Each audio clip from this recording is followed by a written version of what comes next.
everyone.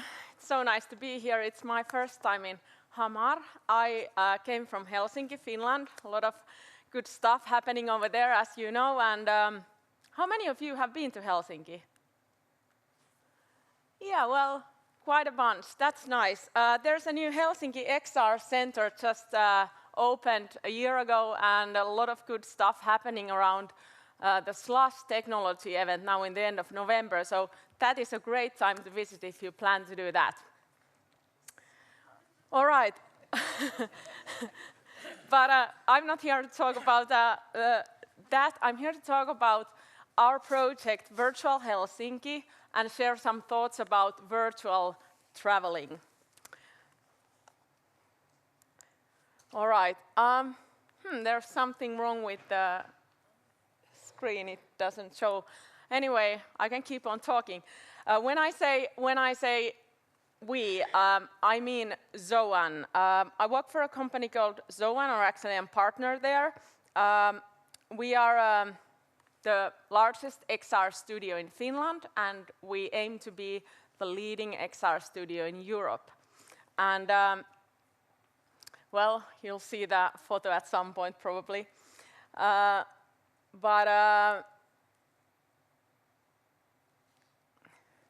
Yeah, now it looks right. Yeah, technology. I don't know, you all see, if you do VR demos, you've probably experienced this a million times. We are not very big yet, but like 3.5 years ago when I started working for Zoan, we were basically the founder, Miikka, and then a couple of other guys and a couple of freelancers. And now we are like distributing XR to quite a bunch of customers in Finland and overseas. And my job is actually, I'm not making VR. I'm more like trying to find clients for us, trying to figure out how VR or AR could help them to achieve their goals, either like, you know, save money or get new money in, and how we could help them to shine. So that's what we do. And if I get back to Helsinki, at Zoan we have been making, since the beginning, 9 years ago, we've been making a lot of like 3D properties, environments and all that.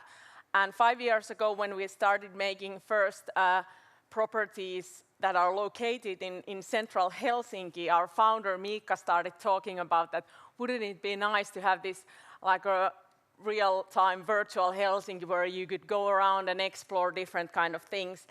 And of course, we started calling to Helsinki officials and showing them what we had by then. And look, wouldn't this be great for city planning, for just exploring the city? And everyone was like, yeah, this is really cool. This would be so cool. But then, you know, it doesn't really belong to me. I mean, back then Helsinki didn't have a digital strategy. They didn't have a chief digital officer or anything like that. So it was really hard to try to sell the idea.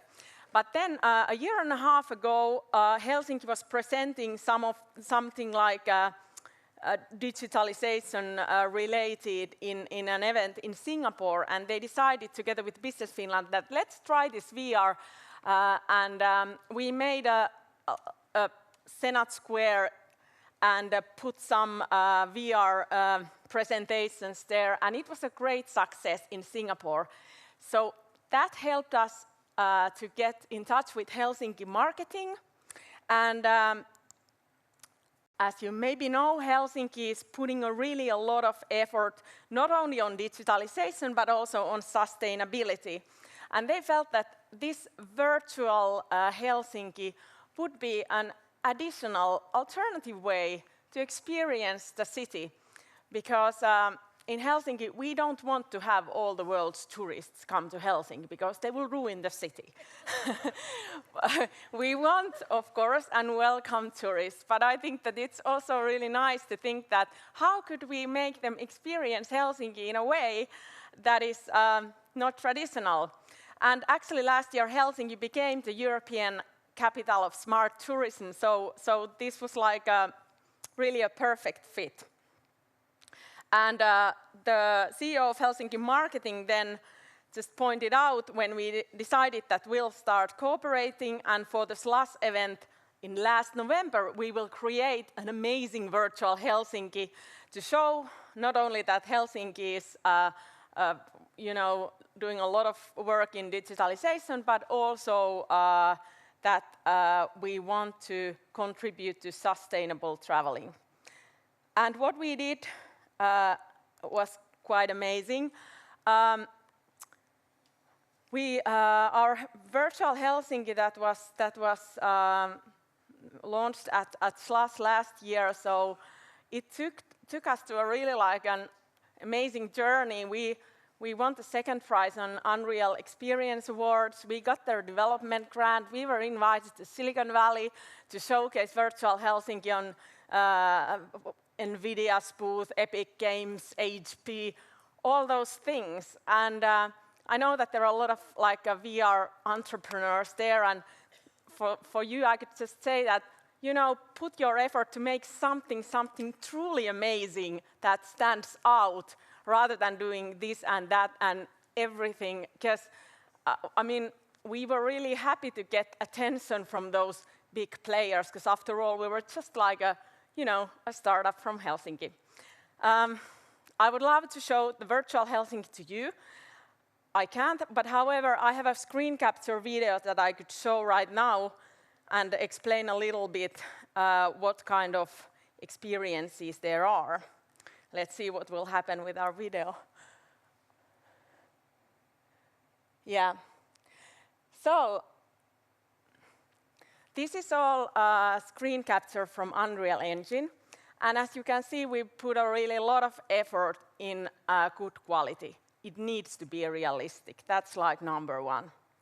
There you can see, what you can see there on the horizon, it's actually an open 3D model that the city of Helsinki has put available for anyone, just do anything. So we could use that as a sort of the starting point where you get the right measurements and locations.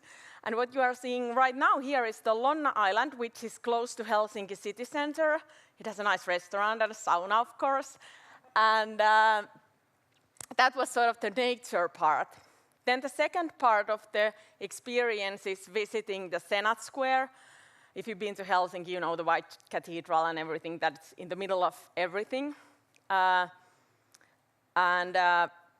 Well, you could go around and see that. There are some other tourists and so on.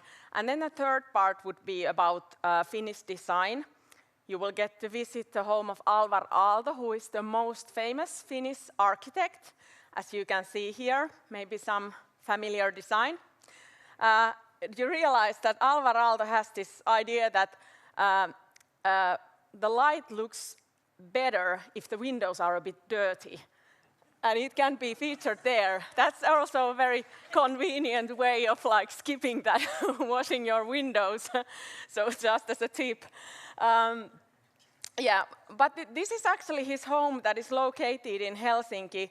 And the thing here is that if you come to Helsinki, you might have a chance to visit it, but they only take a limited number of people to that place. So, but in virtual reality, there are endless possibilities to see that and to visit that no matter what. So that was a little bit of Helsinki, and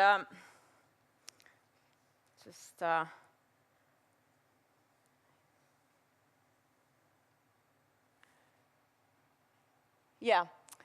And in total, during the past years, we've had 250 articles written about it that have reached 83 million people. The advertising value has been much more than Helsinki has ever paid for this. And we still have that 1 million visitor goal. We are still quite far from it, but now that we've got it in arcades in China, so you can actually, in China, you can put those glasses on and visit Helsinki virtually. I think that we are getting closer now. Yeah, so that's about Helsinki, and that was a successful project. But that comes to, or what we've been thinking a lot lately is well, will like virtual reality become the future of travel? And now we're not talking about like 360 videos, but real interactive traveling. And if I think about travel, these are just some shots from my Instagram. Like, this is the essence of travel. You get to, you know, dip into that swimming pool, eat those local specialities, have fun with your friends, see the sights, you know, you feel those sun rays after a long winter. Like, that's what it's all about. And I think we are still quite far from it when it comes to VR. And actually, if we have like all this, so who needs virtual traveling? That's like the first question. Once again, like, of course, I think in virtual reality, we tend to talk a lot about like what we can do with technology, but the point is that who needs this? Who would use this? And if I would start thinking from myself and people close to me, of course, the first thing is this, the climate change. We are, I'm sure that I'm not the only one who feels a bit guilty about all this flying and traveling. So there clearly is a problem that needs to be solved, and maybe VR could be one possible answer to that. Then if we step out of our own bubble, which is actually that red circle, we can see that I think that there's probably not a single person in this room who has never been to an airplane. So we are the lucky bunch in this world who actually can afford that, who can do that, but 80% of people have never been to an airplane. But that doesn't mean that they wouldn't like to travel and see places and explore new things. So there's like a really good opportunity. And then again, if we think about people aging all the time, people are old, they might not be able to do the actual traveling, climb to that church tower or whatever, but it doesn't mean that they wouldn't like to travel or they wouldn't like to join their families or friends when they travel.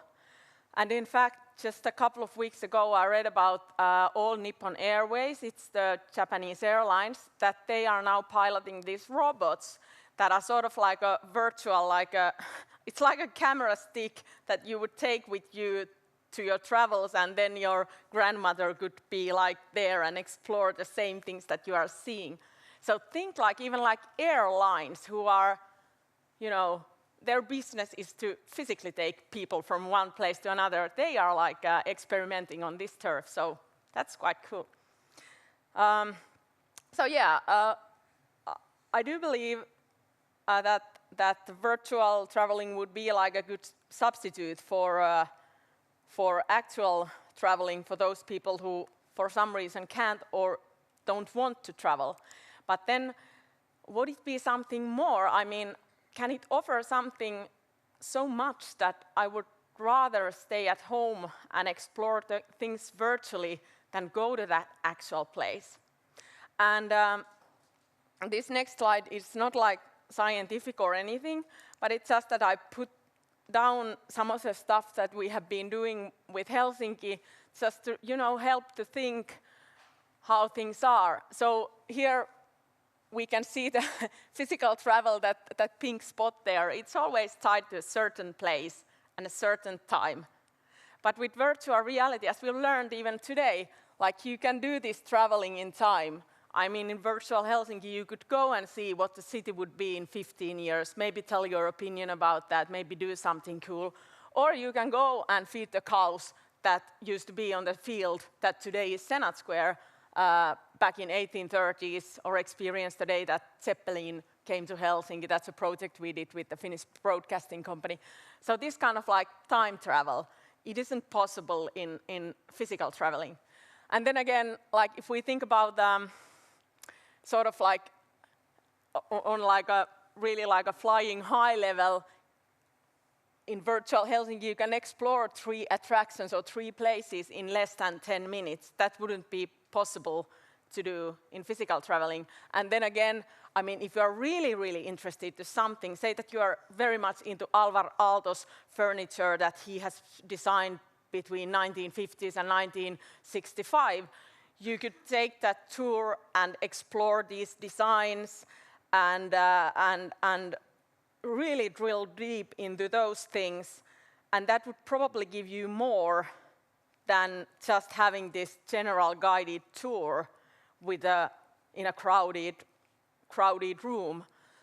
And you know, like today we have all those lots of tourist attractions that need to restrict the number of tourists. And I think we've all visited places where that are really famous, but you actually remember just that you spent 1 hour on the line to somewhere, couldn't find toilet, it was horribly hot, I don't know, I want to get out, I want to have a beer, and all that. And just what you remember of that thing is not so much.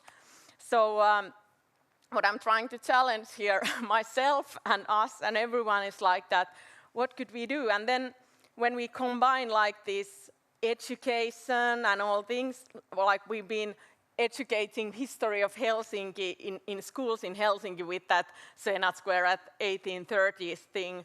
So there are a lot of opportunities. So yeah, and then once again, when it all gets social, like we already have social VR, and when it comes more common that you can actually meet your friends in virtual reality and be interactive and do all that, then I think that will be a big thing. Like if you imagine, it's 12 years ago I joined Facebook, probably the same for you. And back then, I mean, we didn't have like social media managers or anything. The idea of someone like just earning money doing things in social media was totally new. And if we think about 5 or 10 years from now, who knows what's going to happen in virtual reality? Interesting. All right. So those were some of our thoughts around virtual traveling. Then I'll come back to virtual Helsinki for a little while. We are currently making the second version or the second phase of virtual Helsinki. It's been successful, and we want to, and Helsinki wants to create something more. So what's going to happen now is that next year there will be Helsinki Biennale, a large arts event on Vallisaari Island, and we are creating sort of more like a narrative virtual reality where you can experience the biennial or some parts of it in virtual reality, and so it will be like a sort of a substitute if you cannot come to actual biennial, but at the same time it's also marketing for that event. And another interesting thing, we are working with a local department store and one Nordic bank, is a virtual shopping experience, because we realized that, for instance, especially in like shopping design, if you get that like a 3D dimension to those objects, it usually tells you much more than just checking out photos on a website. And now for the next SLUS event in November, we'll be launching this virtual shopping sort of, well, it's like a virtual shopping experience where you can also donate money for Save the Children.